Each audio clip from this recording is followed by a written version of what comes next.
Oops, okay. Nama Om Vishnupadaya Krishna Prestaya Bhutale Srimati Bhaktivedanta Swaminiti Namane Namaste Saraswati Devi Gauravani Pracharane Nirvishesha Shunyavadi Paschachadeshatarne Sri Krishna Caitanya Prabhu Nityananda Sri Advaita Gadadha Shivas Adi Gaura Bhaktavrinda Hare Krishna Krishna Krishna Hare Hare Hare Rama Rama Rama Hare Hare Vanchakalpatarubhyascha Kripa Sindhubhya eva cha Paditanam Pavanebhyo Vaishnavebhyo Namo Namaha Srila Prabhupada Ki Jai. All right, so yes, devotees, we are in, where are we? We're in Vrindavan, actually, yeah. We're in Vrindavan. Srila Prabhupada and Kirtanananda, now Kirtanananda Swami, in Vrindavan. Yes. So early in September, Achyutananda arrived in Delhi. A Hindu lady gave him 5 rupees. And he took the train to Mathura, where he got directions to the Keshevji Gaudiya Mat. Narayan Maharaj, a friend of Prabhupada's, took Achyutananda under his care, and after showing him the hall where Prabhupada had taken sannyas in 1959, put him on a bus to Vrindavan with an old gentleman for an escort. Accompanied by this escort, Achyutananda arrived by rickshaw before the Radha Damodar temple. Achyutananda walked into Prabhupada's room and fell prostrate at his feet. "Oh," Prabhupada said, "you are here." When Achyutananda looked up, he saw that Swamiji had a 5-day beard and was wearing only one piece of cloth, wrapped around his waist from behind, crossed over his chest, and tied behind his neck. Prabhupada smiled, apparently in good health. Well, I can just make a little comment. Prabhupada had a 5-day beard. This was very unusual for Srila Prabhupada. Very unusual. He always shaved. I don't know if he shaved every day, but have you ever seen a photo of Prabhupada with, like a noticeable growth? There's only one I'm familiar with, when Prabhupada was at Kumbh Mela, 77. But other than that, so many photos of Prabhupada. I've never seen anything like that. And because it's sattvic to keep clean, and facial hair, is not clean. Prabhupada said, "We are clean shaven." There's a practice amongst some of his followers of some of his godbrothers. They only shave, I don't know, maybe once a month or something. But Prabhupada, he never did that. He never did that. It's just not. It's not what we do. So,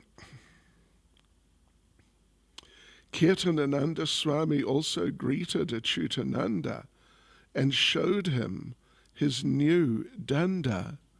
Bear in mind, Kirtanananda, I'm not sure what, he's kind of mid to late 20s, and he has been a devotee. It's August the 20, well actually it's early September 1967.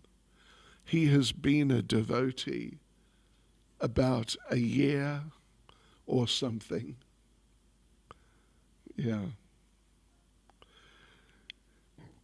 Anyway, yes, interesting. For Achyutananda, the most wonderful thing about Swamiji in Vrindavan was the simplicity of his life. Although in New York Swamiji had worn simple robes, he had always been regal, a guru, but here he lived very simply and humbly. Once when he sat down on the veranda outside his room to wash his hands, his body instantly became covered with flies. Kirtanananda and Achyutananda were always being bothered by the flies. This was the rainy season. But Prabhupada scarcely noticed them and sat quietly washing his hands. Back in those days, there was a lot of flies. There was one place, if you're familiar with Vrindavan, you go past the vegetable market, and there's a T-junction, you turn left, and you're into the beginnings of Loi Bazaar. There was a sort of a sweet shop or something on the left about 50 meters further up towards Loi Bazaar. And I remember the first time I went there, every time, because I had to, after the devotees had left, and I had to stay on with another devotee to get deity paraphernalia for Radha London Ishwara and Radha Gokulananda. We stayed a couple of weeks, so we had to go in fairly regularly visit the people and make the arrangements and all. And I remember every couple of days we'd go past the sweet shop, and there was this, like a bowl full of gur. I imagine you're familiar with gur. Yeah. And I remember the first time I drove past in a rickshaw, there was this pile of stuff, and it was black. I tell you what, it was black. And the guy then swished his something, little fan, and suddenly the black lifted off, and it was gur. And then the black settled down. Wow, it was unbelievable. It was truly amazing. And every time we came by, I'd watch for that. And every time it would happen. And particularly in Mayapur, aggressive flies. Wow. All right, anyway. Kirtanananda and Achyutananda agreed that Swamiji wasn't just another Vrindavan Babaji. There was no one else like him. Certainly Gaurachand Goswami, proprietor of the Radha Damodar temple, wasn't like Swamiji. He wore thick glasses and could barely see.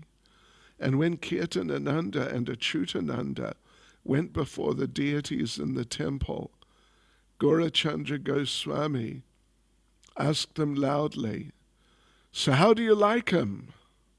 Which one do you like the best?" "I like them all," said Achyutananda.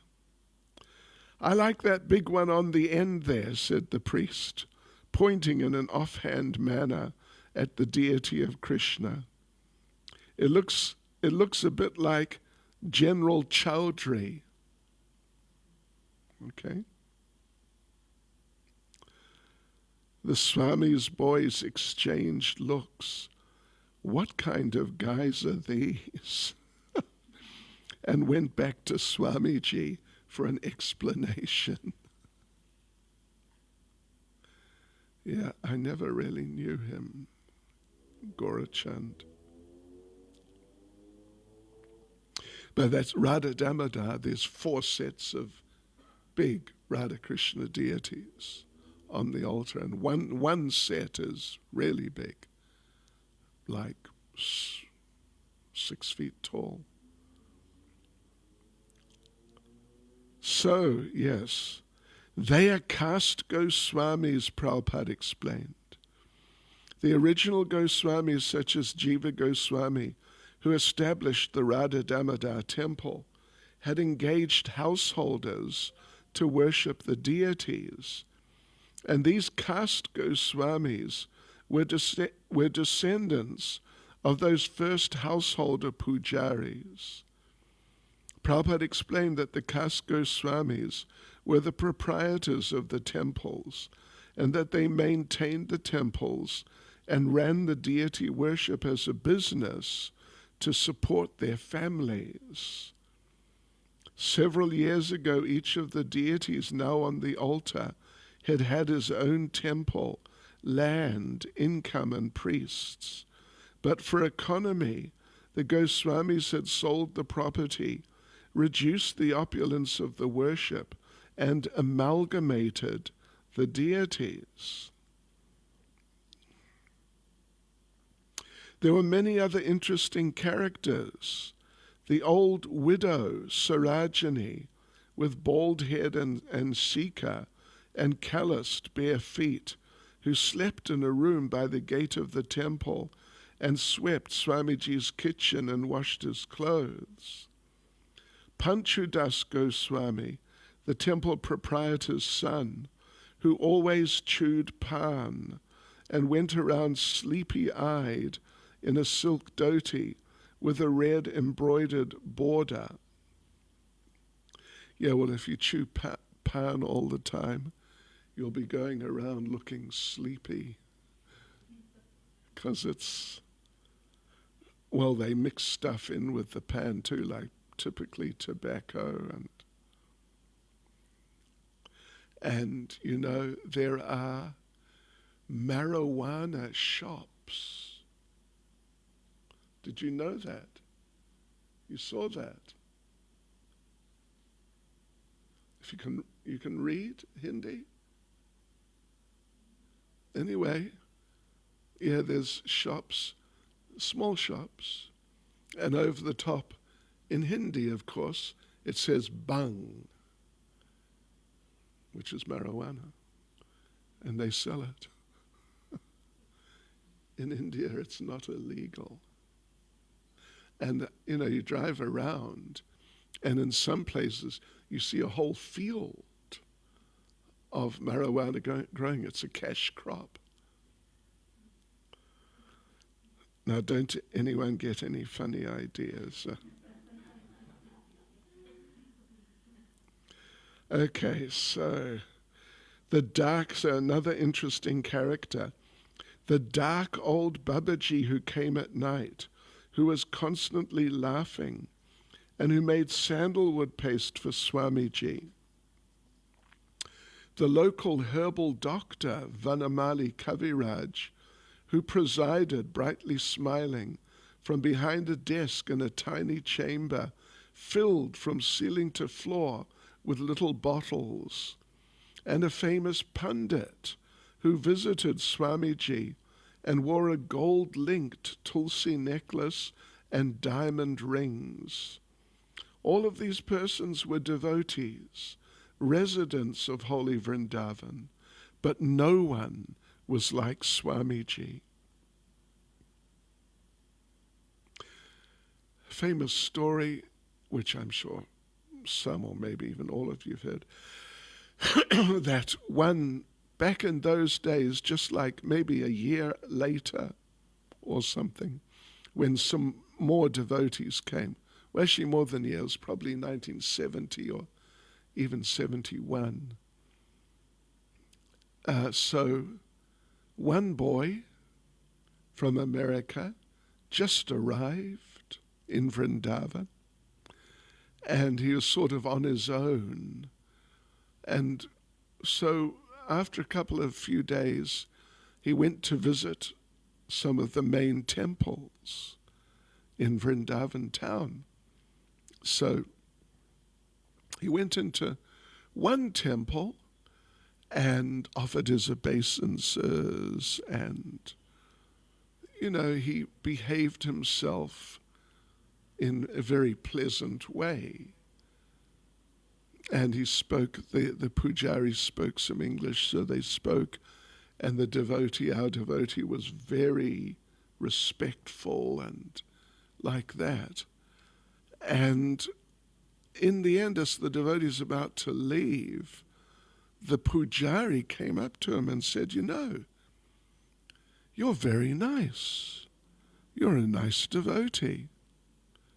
Because they have in their minds this idea that foreigners, particularly Americans, are very loud and sort of, anyway, very loud, flashy kind of people. But this boy was just like a real gentleman. And so the pujari said, you're actually very nice. If you carry on like this, in your next lifetime, you may be able to worship this deity, the deity in that temple. So the devotee went back and somehow that evening met with Srila Prabhupada. Prabhupada asked him where he'd been, and he told her, I visited some temples, including such and such. And the devotee said, well, the pujari spoke to me. It was very pleasant. And Prabhupada asked, what did he say? And the devotee told him, he said, that I'm very nice, and if I carry on like this, I'll be able to worship the deity there in my next life. And Prabhupada asked, so what did you say? And the devotee said, well, I didn't really say anything. I just said, Hare Krishna. And Prabhupada told him, what you should have told him is, if you carry on worshipping the deity nicely like this, in your next life, you may take birth in ISKCON. Right. Kirtanananda Swami even became disappointed that no one else in Vrindavan was like Swamiji. In the land where everyone was an Indian and everyone was a devotee, Swamiji was still unique. No one else was so simple, so grave, so able to penetrate through falsity, so attractive to the heart, or so absolutely attached to Krishna. No one else could lead them. If Kirtanananda Swami and Achyutananda were doubtful about some of the residents of Vrindavan, some of the residents of Vrindavan were also doubtful of them.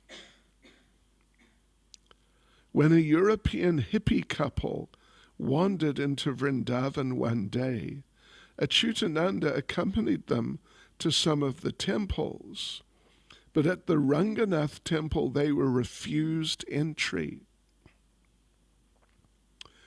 Achyutananda told Prabhupada, who replied, that's because you went with those fools.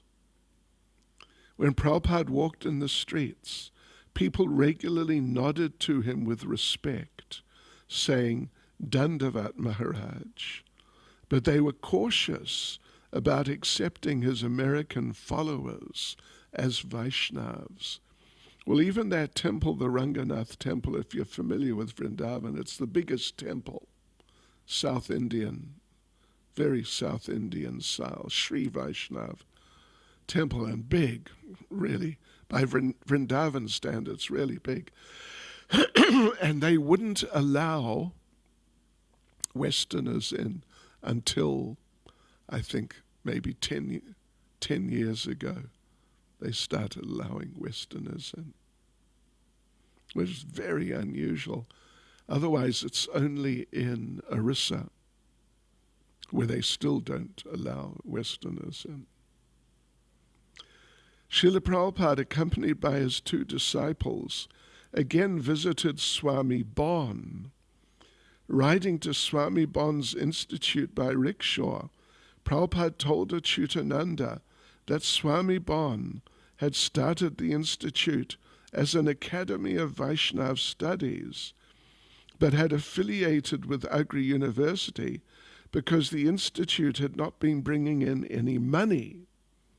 Now Swami Bon had money, but the institute had become an ordinary school, devoid of spiritual value.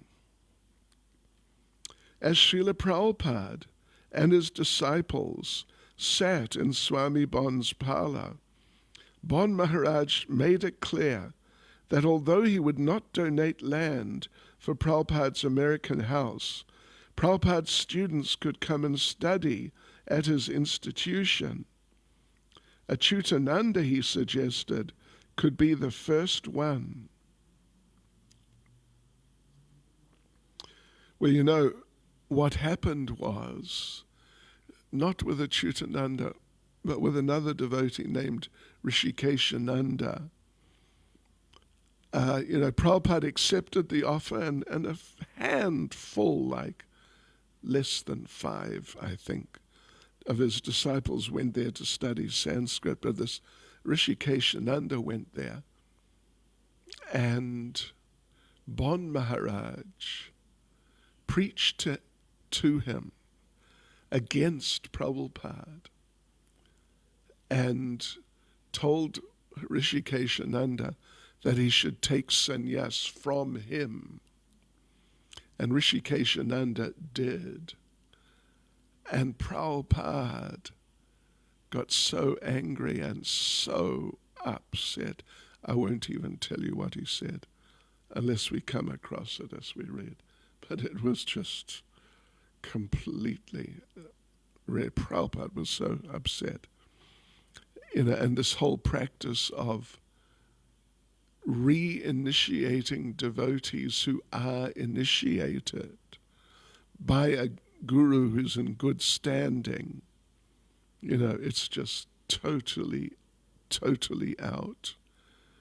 It's one thing if, in the very rare cases, but occasionally you get, where the person's guru has fallen down, for then to possibly reinitiate, that's possible, although it's not compulsory. But to reinitiate someone whose guru's in good standing is big aparad. Swami Bon then took them to the main building to visit a class in session. Instead of seeing pundits and brahmacharis studying Sanskrit as they'd expected, Prabhupada's disciples saw boys with thin moustaches and giggling girls. Prabhupada lectured and then asked Kirtanananda to play the Hare Krishna record. After a few minutes, Bon Maharaj told Kirtanananda to stop the record. But Kirtanananda, seeing Swamiji enjoying the record, let it play. Achyutananda, we walked around the place and I thought, this is just a mundane school. I don't want to go here. If I could learn Sanskrit and live at the Radha Damodar temple, then I could have a nice time in India. They continued their tour of the facilities, and after seeing the dormitory, Prabhupada doubted whether his American disciples could endure the austerity and the academic studies. It seemed that one of the 2 boys was always sick. First, Kirtanananda Swami had gotten dysentery. Then something had been wrong with Achyutananda's stomach. Then they had both been exhausted from the heat. Srila Prabhupada wrote to Rupanuga in New York, "The American boys who come here become first depressed. So I do not know how far our American house in Vrindavan will be successful." His boys were not particularly studious or austere. Besides, both Kirtanananda Swami and Achyutananda had developed a definite dislike for the rector of the Institute of Oriental Philosophy. That's Bon Maharaj.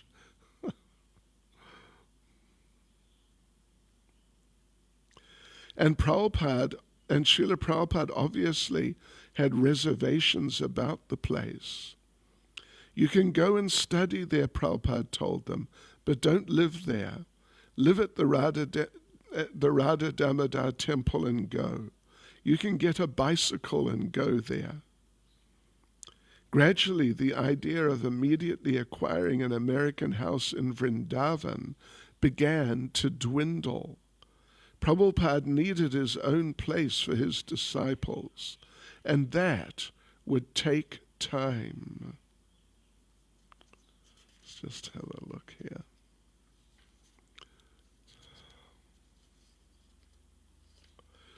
With regular medication, massages, rest, and the heat of Vrindavan, Prabhupada felt himself recovering. By mid-September, he declared himself 90% fit to return to the United States. He predicted that he would be back there by the end of October. B.R. Sridhar Maharaj, Prabhupada's godbrother, whose ashram was in Navadvip, West Bengal, wrote to invite Prabhupada to spend the month of Kartik with him at the ashram and join him for his Vyasa Puja celebration. Srila Prabhupada liked the idea of going to the holy land of Navadvip, where Lord Caitanya had spent his early years, and seeing his godbrother. He also wanted to visit Delhi again and inquire about printing his books. Swamiji Achyutananda asked, "When you go to Navadvip, am I supposed to stay here in Vrindavan and study?"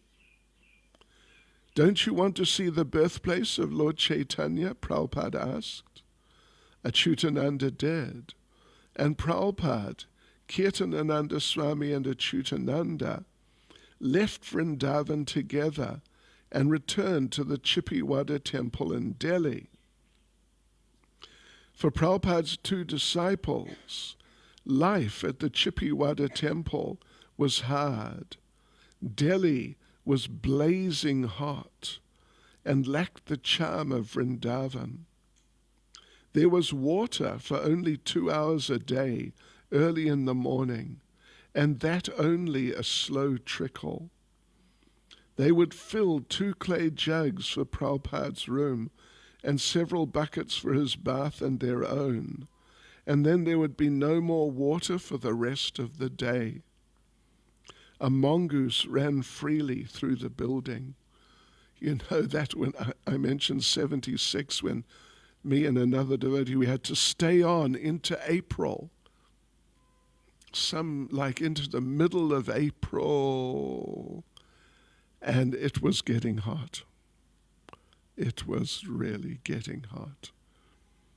And on our last day, we flew out at night from Delhi, but we went up in the morning because we had I forget what we had to do, but we had to do some things.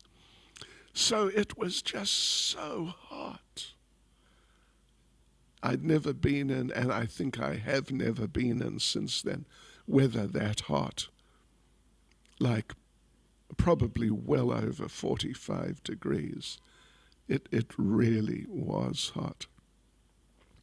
And we discovered a place which still exists. just off Connaught Place, which is the main circle in the center of New Delhi, we discovered the Mohan Singh Bazaar. Have any of you heard of the Mohan Singh Bazaar? There you can buy, they've got all these milkshake shops and selling snacks and things. And we just camped out in one of the milkshake shops and had these cold mango milkshakes, because it was mango season too. And it was air conditioned. Because in India at that time, there was no air conditioning. It was more or less unheard of. Oh gosh, anyway, yeah. It still exists.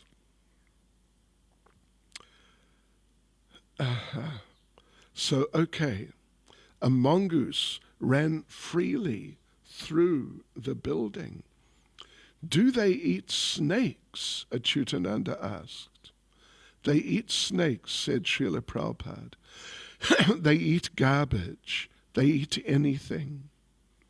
Prabhupada, who regarded the heat, the lack of water, and even the mongoose as normal, was undisturbed. Several young Indian musicians in the adjacent room regularly played cinema music on their electric organ, bongo drums, and electric guitars, rehearsing for a dance. Prabhupada tolerated it. Sri Krishna Pandit praised Prabhupada's work in America and his English translation of Srimad Bhagavatam. As manager of the Chippiwada Radhakrishna Temple and secretary of an active Hinduism society, Sri Krishna Pandit was interested in spreading Hindu Dharma, and therefore he wanted Prabhupada to speak at the nearby Gauri Shankar Temple, one of Delhi's most popular Hindu temples. Prabhupada agreed to go and take with him Achyutananda. Kirtanananda had already left for the West on August 22nd. Oh, really? Interesting. The Gauri Shankar temple was on Chandi Chowk. After a short walk through some of the busiest, most congested streets of Old Delhi, Prabhupada and Achyutananda removed their shoes at the door and entered the temple. The main deity was Lord Shiva, but there were many others: Ram, Durga, Kali, Radhakrishna, Hanuman. The crowd stood before the elaborate altars, viewing and petitioning the various deities. Achyutananda had learned about demigod worship from Prabhupada at 26 Second Avenue. According to Bhagavad Gita, demigods fulfill only material desires and are therefore worshipped by the less intelligent. A Vaishnav, Prabhupada had said, respects the demigods. In fact, he respects all living beings, even the ant. But he worships only the Supreme Personality of Godhead, Krishna or Vishnu. Achyutananda had already seen firsthand that impersonalists were misleading Indians to disavow the personal form of God and accept all methods of worship as equal. Most Indians had no clear understanding of Bhagavad Gita or Krishna. Achyutananda kept this in mind as Prabhupada led him in bowing down before a few of the demigods' altars. Then Prabhupada brought him before the deity of Radhakrishna. Just see, Prabhupada said, Krishna is playing his flute. As for the demigods, someone is holding bows and arrows, someone is holding clubs, someone is holding weapons, but Radha and Krishna are just dancing. and Krishna is holding a flute, so he is the Supreme Lord. In one large room, a heavy-set man with a great white beard and wearing flower garlands sat on several pillows. Many people stood staring at him. He reminded Achyutananda of Santa Claus. Swamiji, who is that? Achyutananda asked. Some yogi, Prabhupada replied indifferently. The main lecture hall had a large painting of Lord Shiva on the wall and was crowded with people, women in colored saris and many of the men in bright turbans. Amid such a welter of rituals and worshippers, Achyutananda felt protected by Swamiji. They sat on the dais, and Sri Krishna Pandit introduced his friend, Bhaktivedanta Swami, to the crowd. Srila Prabhupada spoke in Hindi for about an hour. Walking back to Chippiwada, Achyutananda wondered why Swamiji had gone to speak at a place with such hodgepodge worship. But without his asking, it occurred to him that Swamiji was willing to speak about Krishna anywhere to anyone. Hadn't he come to New York City? And what could be a more hodgepodge place than New York's Lower East Side?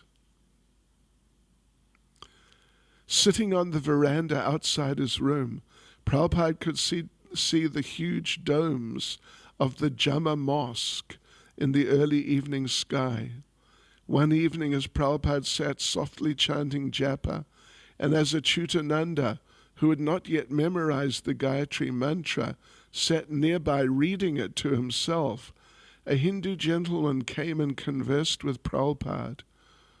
Achyutananda soon finished the Gayatri mantra and sat listening to his spiritual master talk in Hindi to the unknown gentleman. Achyutananda could catch only a word here or there, some mention of Ayurvedic medicine, addresses, Indian names, cities. They talked for hours, and Achyutananda wondered who this man was who could speak so long with Swamiji. When the man left, Achyutananda asked, Swamiji, was he your godbrother? Prabhupada said, no. Is he a Swami? Prabhupada said, no. Is he one of your relatives? No. Well, who was he? He's my friend, Prabhupada answered emphatically. Hare Krishna. Srila Prabhupada ki jai. We will continue tomorrow, devotees. It's amazing. Hare Krishna.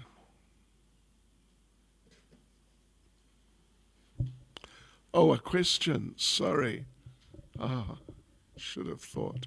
Oh, wait. Yeah, you got to use the microphone. Maharaj, it's quite loud. Go. In Vrindavan, the benefit we get from chanting is much greater than if we're somewhere else, and the reaction we get from our offenses is also greater. So I was wondering if this Vrindavan is the same as that Vrindavan in that regard. Which Vrindavan are you talking about? Shishi Radharadhanath. Oh, this. I see. You know, if you in Vrindavan in India, Krishna is more sort of demanding. He expects more. And if you're not up to the standard, you can get some heavy reactions, more so than here. But, if you really try to serve nicely here, and maintain the standards nicely, then, you'll get the same benefit here. Yeah. Prabhupada didn't encourage us to really go and live in Vrindavan unless we had some real service, some responsibility to carry out there.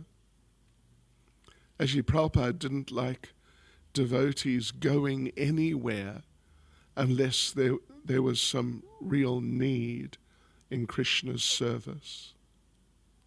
Yeah. This one devotee in Bombay is still there, Haridas. One day he arrived in London, 73 I think, or maybe 74, in Berry Place where I was staying, central London. And he told us that he had been following Prabhupada around India. You know, Prabhupada goes to one temple, one city, then another, and, you know, around there were several temples at that time in India. And Haridas would jump on the bus or something and get there a few hours later and come into Prabhupada's room and just sit down. And after a while, Prabhupada asked him, "What are you doing?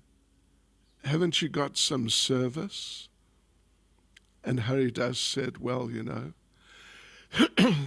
I'm getting your association." And then Prabhupada either donated or lent him money for an around-the-world ticket to see, you know, so many temples around the world, and he arrived in London. But yeah, we should, you know, to go to Vrindavan to sort of hang out, that'll be worse for you. But to go there like to study or to do some service for some time, that's nice. But yeah, you know, if you're in good consciousness and you're really serving nicely, you'll get the same benefit here, or maybe more. Hare Krishna. Okay, Hari Bol. Oh, sorry, another one. Yes. Hare Krishna Maharaj. I wanted to ask, how did they shave, you know, back in the day, Lord Chaitanya's time, and even, yeah, actually that time? How did they shave? You know, I guess they shaved the same ways they did in Europe and the rest of the world because, you know, it was quite normal for men to have short hair. Like in Europe, they'd wear wigs, long wigs, but they would have shaved heads. So I don't know exactly, but some sort of stone or metal which they'd sharpen. It's pretty easy to do. Because, you know, swords, they had swords and spears in India, all over the world, which they'd keep really sharp, really sharp. And then some form of soap they'd use to sort of lubricate. Is that okay? Yeah, there was one more question. Like Srila Bhakti Saraswati Thakur, he used Swami at the end, like Srila Prabhupada Bhaktivedanta Swami. But a lot of Srila Prabhupada's God brothers, it's Swami and so first. Why is that? Term Swami in different places. Yeah. Well, it's like Prabhupada's name, technically, his sannyas name was Swami, Swami Maharaj. The title was Maharaj, the name was Swami, and Bhaktivedanta was from before. Although he used it, he kept using it. So, you know, they're just different ways of doing it. Swami this or this Swami. Yeah. Prabhupada, though, adopted a particular system for us. Yeah. Name, and then Swami, or in some cases, Das Goswami. Thank you, Maharaj. Hare Krishna. Jai Lakshminath Prabhu. Thank you for your association. And thank you all, Matajis.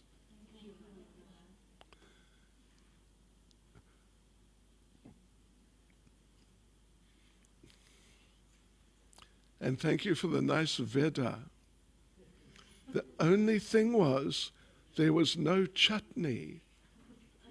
Did you make anything like that? No, because Bhakti Mataji said she had some sauce.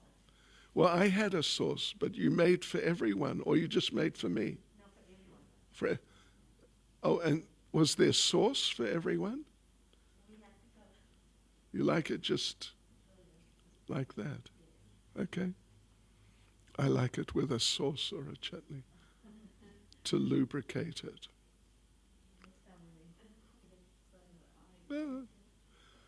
And the dal, did you use ghee or oil, or what did you use? Use ghee. Just a little. It seemed like very little, which is fine. It was nice dal. Hare Krishna. Hare Krishna.